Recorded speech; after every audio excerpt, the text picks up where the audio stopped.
ৰাজ্য চৰকাৰে পথ আৰু যোগাযোগ ব্যৱস্থাৰ অভূতপূৰ্ব উন্নয়ন হৈছে বুলি দাবী কৰিলেও প্ৰকৃততে হৈছেনে উন্নয়ন? মৰাণৰ বিভিন্ন অঞ্চলৰ পথৰ দুৰৱস্থাই উদঙাইছে উন্নয়নৰ প্ৰকৃত স্বৰূপ। খোৱাঙৰ মৰিয়া আলিৰ বিধ্বস্ত ৰূপে জলাকলা খুৱাইছে ৰাইজক।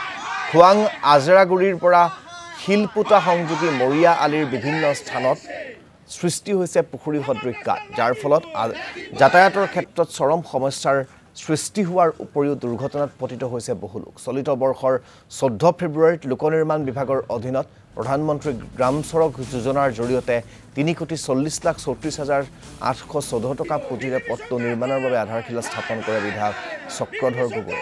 ছমাহ উকলি যোৱাৰ পিছতো নিৰ্মাণৰ কাম আৰম্ভ নোহোৱাত ক্ষুব্ধ হৈ পৰিছে স্থানীয় ৰাইজ। পথটো শীঘ্ৰেই নিৰ্মাণৰ দাবীত আছুৰ খোৱাং আঞ্চলিক সমিতিৰ সহযোগত সাব্যস্ত কৰে প্ৰতিবাদ।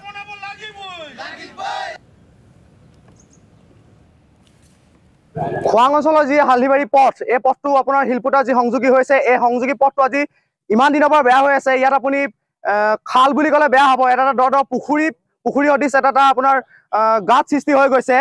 আমি আজি খোৱাং আঞ্চলিক ছাত্ৰ সন্থা আৰু গাঁৱৰ ৰাইজৰ সহযোগত আমি এই পথটো আমি দেখিবলৈ পাই ইমানে বেয়া লাগিছে যে আজি আমাৰ যি বিধায়ক চক্ৰধৰ গগৈদেৱে আমাৰ 10 বছৰ কাৰ্যকালতো এই ৰাস্তাটো অতি একো ঠিক কৰি দিব নোৱাৰিলে।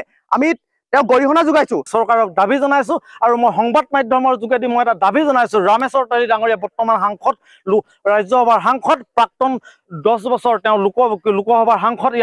তেওঁৰ পৰা মই এটা প্ৰতিক্ৰিয়া বিচাৰিছো যে কি কাৰণে ৰাস্তাটো হৈ নুঠিলে তেখেতক ইয়াৰ ৰাইজে ভোট দিছিলে, সেইটো আমাৰ নৈতিক অধিকাৰ।